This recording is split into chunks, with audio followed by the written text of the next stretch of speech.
Hablar de la inseguridad en la generalidad, queremos revisar un tema muy sensible, las desapariciones en México. Hasta el momento se contabilizan más de 110,000 mexicanos no localizados desde 1962 hasta la fecha. Y para precisar la cifra de desaparecidos, Carla Quintana, la comisionada de búsqueda de personas, tenía este encargo, pero renunció recientemente en medio de la crisis que se está gestionando en esta administración particularmente. Aunque no reveló sus motivos, la dimisión se da después de que el presidente López Obrador cuestionara el centro de desapariciones y ordenara un nuevo conteo. Muchos lo leen como que ordenó que se maquillaran las cifras y tal vez no lo admitió. Pero esa es una interpretación. En realidad, vamos a los datos duros, vamos a las certezas. Tyler Matiz, investigador para México de Human Rights Watch. Bienvenido, como siempre, un gusto saludarte. Gusto, buenas tardes. Buenas tardes. ¿Cómo evalúan la gestión de los desaparecidos en México a lo largo de todos estos años, no solamente en esta administración?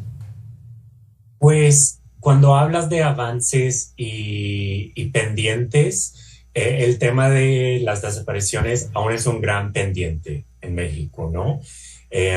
Vemos que el problema sigue y creo que es muy problemático que se sigue hablando sobre el tema de las desapariciones como si fuera algo del pasado, cuando realmente lo que vemos es que las personas siguen desapareciendo todos los días.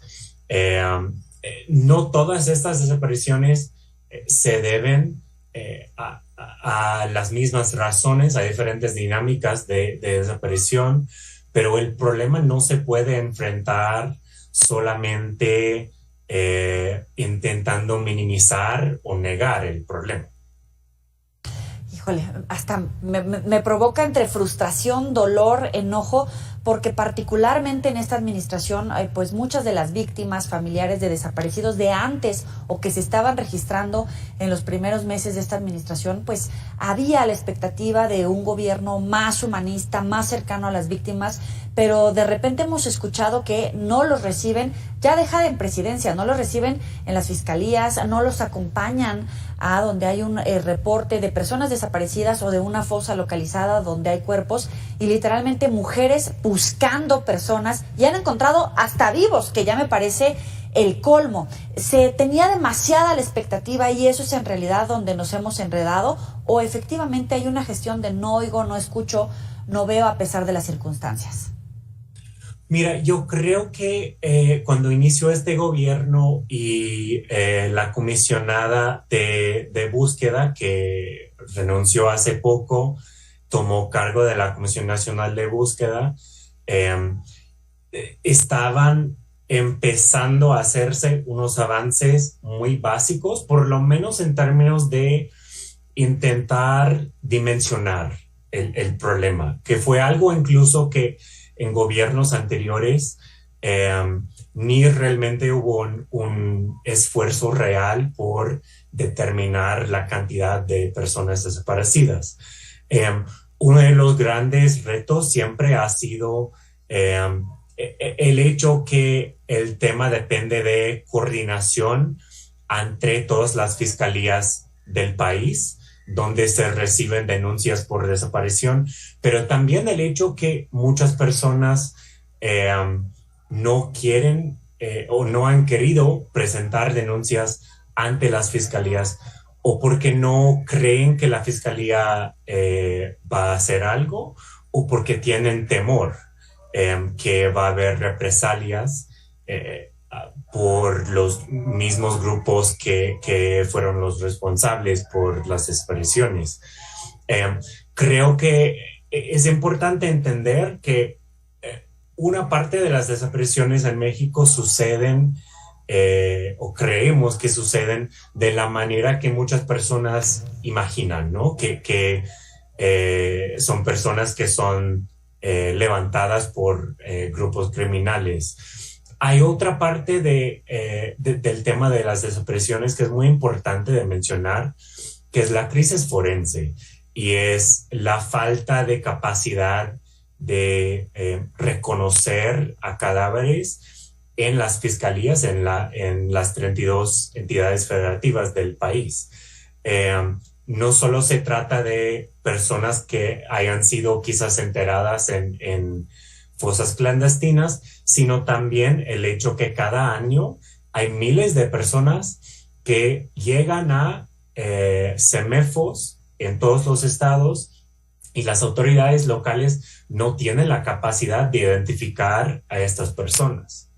Así que estas dinámicas contribuyen al problema y lo que realmente ha hecho falta y aún hace falta es una coordinación entre todas estas entidades, que realmente solo es algo que se puede realizar desde una institución nacional o federal.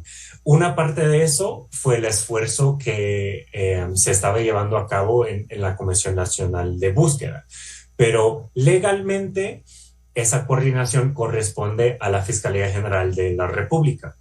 Y ahí tenemos otro tema, porque desde 2019 la Fiscalía General de la República debió crear el Banco Nacional de Datos Forenses y hace pocos días un grupo de organizaciones de derechos humanos denunciaron que aunque la Fiscalía anunció este año que ya están poniendo en marcha el banco, realmente aún no opera. O sea, ya 4 años después, y que la Fiscalía ha dicho que prevén que ese banco de datos va a estar en operación tal vez en 2026. Pero lo que se necesita es esa coordinación para poder coordinar o comprobar o cruzar los datos que existen en diferentes entidades, de personas siendo buscadas, de personas muertas, de restos que hayan pasado por las fiscalías. Queremos saber, ¿ha cambiado algo? Porque antes el discurso, la narrativa oficial era que de alguna manera estaban disputando territorios, negocios entre grupos criminales y que era ataque entre células y bandas criminales. Pero ahora vemos semana tras semana en diferentes estados del país un modus operandi donde grupos delincuenciales o entran y secuestran a jóvenes que estaban al interior de su casa o los reclutan a través de los famosos call center y después los meten a un centro literalmente de exterminio para que entre ellos mismos vayan depurándose, una cosa súper grave. Pero la narrativa oficial es negar toda esta situación. ¿Qué está cambiando para llegar a esta situación donde la ciudadanía no puede estar segura independientemente de que no pertenezca, que no esté ligada a bandas delincuenciales? Mira, Joely, creo que esa narrativa que existía en gobiernos anteriores de que todos los desaparecidos fueron integrantes de grupos criminales, se matan entre ellos, todas esas frases que se decían, obviamente eran erróneas y era preocupante que la respuesta del gobierno en ese entonces era intentar culpar a las víctimas por sus propias desapariciones. Es mejor que hasta algún punto estamos todos reconociendo ahora que las víctimas de desapariciones en México no son siempre personas que tenían vínculos con grupos criminales. Así que yo diría que no está cambiando el modus operandi, sino lo que sí está cambiando es la narrativa en que estamos reconociendo que cualquier persona puede ser víctima de una desaparición. Y insisto, un elemento importante en esta crisis de desapariciones son las personas que llegan a los servicios médicos forenses y las autoridades no logran identificar esas personas o deciden declarar a esas personas identificadas pero no reclamadas, que es otro tema que existe, que no siempre sea el caso.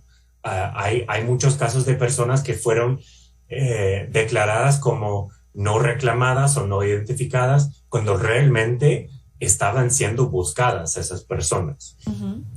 Y eso no tiene que ver necesariamente con acciones de la delincuencia, tiene que ver con incapacidad o incompetencia de autoridades.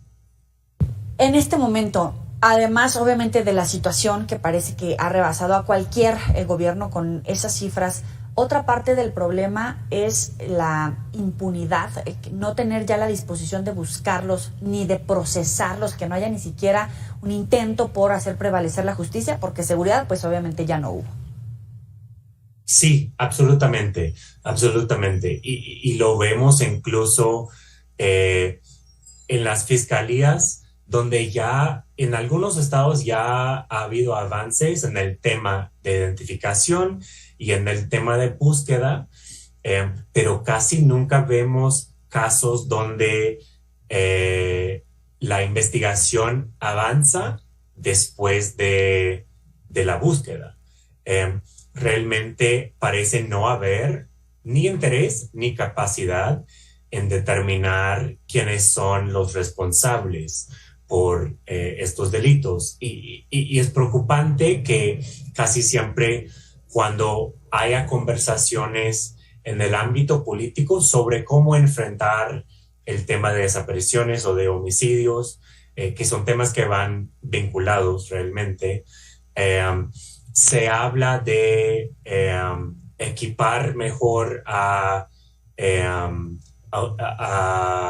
agentes de seguridad o desplegar a soldados o a la Guardia Nacional, y nunca se habla de cómo podemos mejorar las investigaciones sobre estos delitos para poder determinar no solamente dónde está la persona, pero qué sucedió y quién fue la persona responsable por ese delito.